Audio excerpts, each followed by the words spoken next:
পরশুরাম আজকের নায়ক ধারাবাহিকে দেখা যাবে সত্যজিৎ মুখার্জি কর্ণ চ্যাটার্জিকে বলতে থাকে অন্ততপক্ষে একটা সরি বলবেন এটুকুই, আর বেশি কিচ্ছু করতে হবে না। তখন তখন দেখা যায় কর্ণ চ্যাটার্জি বলতে থাকে আপনার নাতি আপনার সব, আপনি বলবেন আমি এসব বলতে পারবো না, এসবের জন্য আমি দুঃখিত, আমি এসব করতে পারবো না। আপনার নাতির সঙ্গে আপনি আপনি সবকিছু করে নেবেন। তখন পিকু বলতে থাকে তুমি দেখছো ভালো দাদু হয়ে গেছো, আমি আর তোমাকে দুষ্টু দাদু বলবো না, এখন থেকে আমি তোমাকে ভালো দাদু বলে ডাকবো।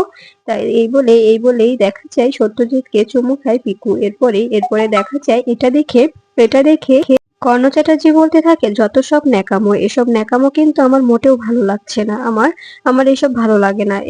এরপরে দেখা যায় সত্যজিৎকে তটিনী ফোন করলে তখন পিকু ফোন ধরে বলতে থাকে মাম্মি আমরা ভাইয়ের কাছে এসেছি। তখন তখন দেখা যায় পিকুর কথা শুনে তটিনী বলতে থাকে তোমরা ঠিকঠাক ভাবে পৌঁছেছো তো, কোনো ঝামেলা হয়নি? তখন তখন দেখা যায় পিকু বলতে থাকে না মাম্মি, কোনো ঝামেলা হয়নি, আমরা ঠিকঠাক ভাবেই তো পৌঁছেছি, কেন তুমি কোনো চিন্তা করছো? তখন তটিনী বলতে থাকে কই না তো, আমি এমনি জিজ্ঞাসা করলাম যে কোনো ঝামেলা হয়েছে কিনা। তখন তখন তটিনীর কথা শুনে পিকু বলতে থাকে না মাম্মি, কোনো ঝামেলা হয়নি। এরপরে সত্যজিৎ ফোনটা নিয়ে বলতে থাকে তটিনী আমি আমি পিকুকে নিয়ে লাট্টুকে দেখতে এসেছি, কেন তুই কি কিছু বলবি? তখন দেখা যায় তটিনী বলতে থাকে না কিছু বলবো না, আসলে আসলে জানা ছিল যে তোমরা ঠিকঠাক ভাবে পৌঁছেছো কিনা, কারণ বিপদ তো কখন কোন দিক থেকে ওত পেতে থাকে বলা যায় না। তখন তখন সত্যজিৎ বলতে থাকে জানিস আমার আমার অনেক ভালো লাগছে পিকুকে নিজের নাতনি হিসাবে পেয়ে, ও অনেক চঞ্চল। তখন তখন দেখা যায় তটিনী বলতে থাকে নাতনিকে কাছে পেয়ে কেমন লাগছে বাবা? তখন তখন দেখা যায় সত্যজিৎ বলতে থাকে অনেক ভালো লাগছে। এরপরে দেখা যায় কর্ণ চ্যাটার্জি বলতে থাকে এখানে ফ্যামিলি ড্রামা চলছে। তখন পিকু ফোনটা নিয়ে বলতে থাকে মাম্মি আমাকে যে ডক্টর ওই যে কৃমির ওষুধ দিয়েছিল না, এই দাদুটাকে একটা খাইয়ে দিও তো, লোকটা সবসময় দাঁত কিরমির করে। তখন তখন দেখা যায় তটিনী হাসতে থাকে। এরপরে সত্যজিৎকে তটিনী বলতে থাকে তুমি এত সাধারণ একটি পোশাক পরে হসপিটালে গেছো, তোমার লজ্জা করছে না? তখন তখন দেখা যায় সত্যজিৎ বলতে থাকে না মা, আমার কোনো লজ্জা করছে না, আমার হলো নিজেকে দেখে গর্ব হচ্ছে, আমার মনে হচ্ছে আমি জামাইয়ের টাকায় কেনা একটা সুন্দর সুন্দর পোশাক পরে আছি। তখন এটা শুনে তটিনী বলতে থাকে এটাই তো আমি চেয়েছিলাম, আমি তো এই ড্যাডিকেই খুঁজছিলাম কিন্তু খুঁজে পাচ্ছিলাম না, আজকে যে আমার কতটা ভালো লাগছে তোমাকে আমি বলে বোঝাতে পারবো না। এরপরে দেখা যায় তখন সত্যজিৎ বলতে থাকে মারে আমি আমি যে কতটা ভুল করেছি, আজকে আমি সেই ভুলের প্রায়শ্চিত্ত করছি, আমি বুঝতে পারছি যে আমি কত বড় ভুল করেছি, আমি তোদেরকে এভাবে তাড়িয়ে দিয়ে ভুল করেছি। এরপরে দেখা যায় ভানু ও ভাবিন দুজনেই হসপিটালেই আছে। তখন তখন দেখা যায় ভানুকে ভাবিন বলতে থাকে আচ্ছা সত্যি কি পাল্টে গেলো, নাকি নাকি কোনোভাবে ওভার অ্যাক্টিং করছে বলো তো? তখন তখন দেখা যায় এদিকে তটিনীকে নিশা ফোন করে বলতে থাকে তটিনী একটা খবর ছিল, এই জন্য ফোন করা। তখন তখন দেখা যায় তটিনী বলতে থাকে হ্যাঁ বলো কি বলবে? তখন নিশা বলতে থাকে হসপিটালে অ্যাটাক হতে পারে। এ কথা শুনে অবাক হয়ে যায় তটিনী বলতে থাকে এসব কি বলছো, ওখানে তো পিকু বাবা ওরা গেছে, ওখানে ওখানে অ্যাটাক হবে মানে? তখন নিশা বলতে থাকে আমার কাছে খবর আছে ওদের উপরে অ্যাটাক হবে, তাই তোমাকে আমি জানিয়ে দিলাম, এখন তুমি তুমি ব্যাপারটা একটু সামলে নিও। তখন তটিনী বলতে থাকে ঠিক আছে, আমি আমি দেখছি, আর তোমাকে আমি যে কথাগুলো বলছি সেগুলো মাথায় রেখো। এরপরে দেখা যায় শিবপ্রসাদকে ফোন করলে কোনোভাবে শিবপ্রসাদকে ফোনে পায় না। এরপরে নিশাকে আবার ফোন করে বলতে থাকে তোমাকে আমি কিছু কথা বলছি, ঠিক সেভাবেই কাজ করবে, আর আমি আসছি। এই বলেই নিশা বলতে থাকে ঠিক আছে তটিনী, আমি আমি সবটা ঠিকঠাক ভাবে রেডি রাখবো, তুমি সময় মতো চলে এসো। এরপরেই তটিনী বলতে থাকে হ্যাঁ আমি আসছি, তুমি ওই দিকটা সামলাও, আমি আমি এক্ষুনি আসছি। এরপরে দেখা যায় নিশা বলতে থাকে ঠিক আছে, এই বলে ফোনটা কেটে দেয়। তটিনী বলতে থাকে আজকে তোদের নিধন তোদের তোদের বধ করবো আমি। এরপরে এদিকে দেখা যায় গুন্ডাগুলো হসপিটালে ঢুকে যায়। হসপিটালে ঢুকেই কর্ণ চ্যাটার্জিকে ফোন করলে তখন কর্ণ চ্যাটার্জি এগিয়ে আসে, আর লোকগুলো বলতে থাকে আচ্ছা এখন সত্যজিৎ মুখার্জিকে তো এখানেই শেষ করতে হবে তাই না? তখন কর্ণ চ্যাটার্জি বলতে থাকে হ্যাঁ সামনে আসছে, ওর নাতনিকে নিয়ে আসছে, নাতনি তাকে তুলে নেবে আর ওনাকে এখানেই শেষ করে দেবে।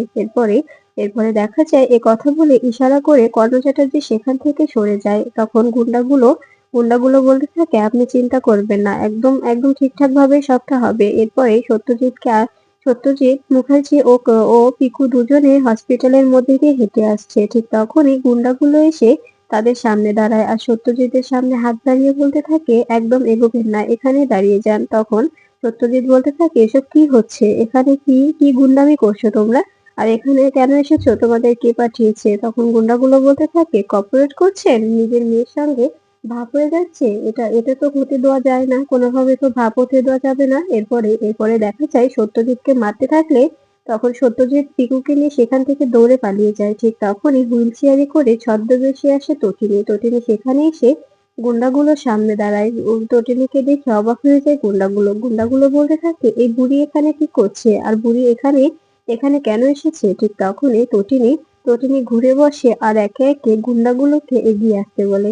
তখন দেখা যায় গুন্ডাগুলো তটিনীর কাছে এগিয়ে এলে তখন গুন্ডাগুলোকে মারতে থাকে তটিনী। এটা দেখে পুরো হসপিটালের লোকজন সবাই ওখানে জড়ো হয়ে যায় আর বলতে থাকে, এসব কি হচ্ছে, একজন বৃদ্ধা কি করে এতটা ফাইট করতে পারে?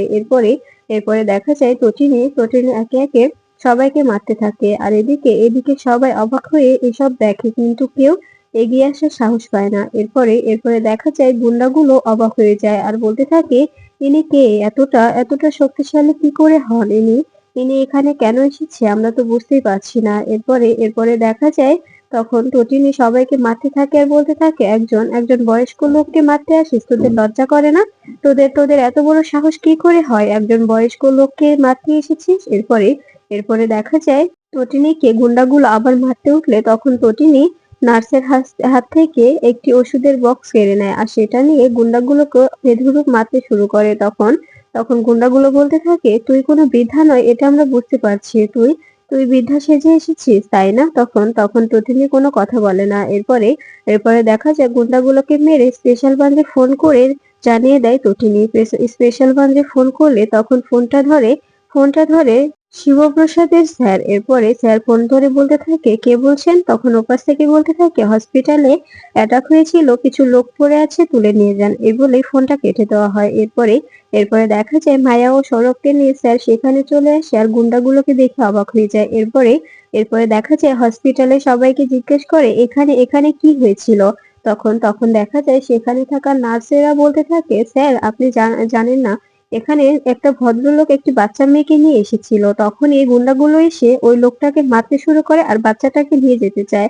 ঠিক তখনই লোকটা ওদেরকে ধাক্কা দিয়ে সরিয়ে দৌড়ে পালায় আর ঠিক তখনই দেখা যায় হুইল চেয়ারে করে একটি বৃদ্ধা আসে আর বৃদ্ধাটি এসে গুন্ডাগুলোকে মেরে এই অবস্থা করেছে। হঠাৎ করে আবার কোথায় যে উধাও হয়ে গেল আমরা কিছুই বুঝতে পারছি না। এই কথাটা শুনে অবাক হয়ে যায় স্যার। স্যার বলতে থাকে, এসব কি বলছেন আপনারা, একজন বৃদ্ধা কি করে এতগুলো গুন্ডাকে মারতে পারে? তখন মায়াকে স্যার বলতে থাকে, মায়া তুমি সিসিটিভি ফুটেজটা দেখে এসো তো, ব্যাপারটা কি, সিসিটিভি ফুটেজ পেলেই সবটা ক্লিয়ার হয়ে যাবে। এরপরে দেখা যায় সৌরভ বলতে থাকে, স্যার আমার কিন্তু ব্যাপারটা কাকতালীয় লাগছে। এদিকে তটিনী বাড়ি ফিরে সব কস্টিউম গুলো ব্যাগে ভরে নেয় আর ব্যাগে ভরে কোথায় লুকাবে এটা ভাবতে থাকে। ঠিক তখনই দেখা যায় বেল বেজে উঠলে তখন তটিনী একটি জায়গায় ব্যাগটা লুকিয়ে রেখে নিজে ঘুমানোর ভান ধরে সেখান থেকে উঠে যায় আর আর ঘুম ঘুম চোখে দরজাটা খুলে দিলে তখন শিবপ্রসাদ বলতে থাকে, কি ব্যাপার তটিনী, তুমি এতক্ষণ কোথায় ছিলে, কখন থেকে বেল বাজাচ্ছি, কখন থেকে ডাকছি, তোমার কোনো সাড়া শব্দ নাই? তখন দেখা যায় তটিনী বলতে থাকে, আসলে আসলে ঘুমোচ্ছিলাম, আমার শরীরটা কেমন যেন লাগছিল তাই একটু ঘুমোচ্ছিলাম, তুমি ডাকলে তাই উঠে এলাম। তখন শিবপ্রসাদকে স্যার ফোন করে বলতে থাকে, পরশুরাম, এখানে হসপিটালে, তোমার ছেলের হসপিটালে একটি অ্যাটাক হয়েছিল, কিন্তু অপারেশন আন্ডার কন্ট্রোলে আছে। এখানে কেউ একজন এসে গুন্ডাগুলোকে মেরে দিয়ে তারপরে উনি চলে গেছে। বুঝতে পারছি না কে কে এই কাজটা করলো, কিন্তু কেন করলো এটাও তো জানতে হবে, আর লোকগুলোকে বা কে পাঠিয়েছে এটাও তো জানা প্রয়োজন। এরপরে ফোন কেটে দিলে শিবপ্রসাদ বলতে থাকে, আমি বুঝতে পারছি না, হসপিটালে নাকি অ্যাটাক হয়েছিল। এদিকে স্যার বলতে থাকে, আমি আমি কি করব বুঝতে পারছি না, বলরামকে ফোন করে জানিয়ে দাও। এরপরে বলরামকে ফোন করলে বলরাম সেখানে চলে আসে। এরপরে নার্সদের জিজ্ঞাসা করলে নার্সরা বারবার ওই একই কথা বলতে থাকে যে একজন বৃদ্ধা ফাইট করেছে, কিন্তু তখন শিবপ্রসাদকে জানানোর কথা বলে বলরাম বলতে থাকে, এটা অসম্ভব, একজন বৃদ্ধা কি করে এতটা এতটা ফাইট করতে পারে, তিনজন গুন্ডাকে একাই শুইয়ে দিল।